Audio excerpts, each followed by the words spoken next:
আমাদের পার্শ্ববর্তী দেশ ভারত পানি ছেড়ে দেওয়ার পর, বাঁধ খুলে দেওয়ার পর কিন্তু আমাদের বাংলাদেশের অবস্থা খুবই খারাপ। ফেনী, সিলেট এবং কুমিল্লা সহ সকলেই কয়েকটা অঞ্চলে এবং নোয়াখালীতে পানি ঢুকে একদম চারকার হয়ে গেছে। আমি ইউটিউবার, এই যে আমি আছি এখন, দেখতে পারতেছেন, ক্যামেরাটা নিচে করো। এই যে এখানে আছে এই যে ফেনী, এখানে আছে কুমিল্লা, এখানে আছে নোয়াখালী, আর এখানে সব সব সব ইউটিউবাররা অবস্থান করতেছে। এখন বিষয়টা হচ্ছে যে ইউটিউবাররা অবস্থান করতেছে এখানে, কি আমরা সবাই চলে আসছি মানবতা ফেরিয়াল হয়ে, কেন এদেরকে সাহায্য করতে হবে? আর সাহায্য করার জন্য কি দরকার? আপনারা যারা প্রবাসে আছেন এবং যারা ভাই বোনেরা বড় লোক আছেন, তারা অবশ্যই কি করবেন? এই যে বন্যার অবস্থাতে মানুষগুলো খাইতে পারতেছে না, এদের কি করা উচিত? অবশ্যই খাবার পৌঁছে দেওয়া উচিত, চিরা মুড়ি ভাত যাই হোক। এখন আমি মানবতা ফেরিওয়াল, আমার সব অনেক ইউটিউবার আছে।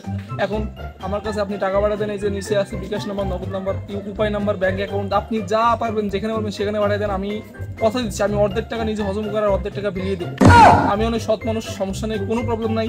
এই যে আমরা যারা ইউটিউবার আছে সবাই একই রকম করতে চাই। এই যে আমার পিছনে আছে এই যে ফারাক্কা নদীর বাঁধ, ফারাক্কা নদীর বাঁধ, একটু কাছে এসে দেখাও। এই যে ফারাক্কা নদীর বাঁধটা খুলে দেওয়ার পর আমাদের এই যে ফেনী সহ সিলেট, কুমিল্লা এবং নোয়াখালীতে পানিতে ভেসে গেছে শুধু এই ফারাক্কা নদীর বাঁধটা খুলে দেওয়ার পর। ঠিক আছে, অনেক চেষ্টা করতেছি এরা বেঁধে দেওয়ার পর। তারপরেও যে আমাদের এই যে নোয়াখালী সহ ফেনী যে অবস্থাপাতি, আমরা অলরেডি বের হয়ে পড়েছি। আমাদের কাছে কিছু খাবার আছে, সরঞ্জাম করেছি, কিছু প্যাকেট করা আছে, আর অনেক খাবারের প্রয়োজন। এই জন্য আপনাদের সাহায্য সহযোগিতা প্রয়োজন। আমি যেটা বললাম একদম খাপে খাপ হয়ে যাবে। আপনারা যা পারেন, বিকাশ, নগদ, রকেট, যা পারেন সেখানে টাকা পয়সা দিয়ে আমাদেরকে সাহায্যের হাত বাড়িয়ে দেন। এবং আমরাও একটু, আসলে আমাদেরও খুব ভালো লাগে বন্যা হলে, কারণ বন্যা হওয়ার পর আমরা একটু, আমাদের পেটে খাবার জোটে। কি করে? কারণ আমরা মানবতা ফেরিয়ালা হয়ে অনেক টাকা হজম করে ফেলি। ঠিক আছে, আমাদের কিন্তু অনেকটা দল আছে। আমরা অনেক দলে, যেমন অনেক অনেক বড় ইউটিউবাররা আছি আমরা, যারা এক দলে বিভক্ত হয়ে আমরা কি করি, টাকা পয়সা হাতিয়ে নিয়ে অর্ধেক নিজেরা আত্মসাৎ করে আর অর্ধেক খাইতে দিই।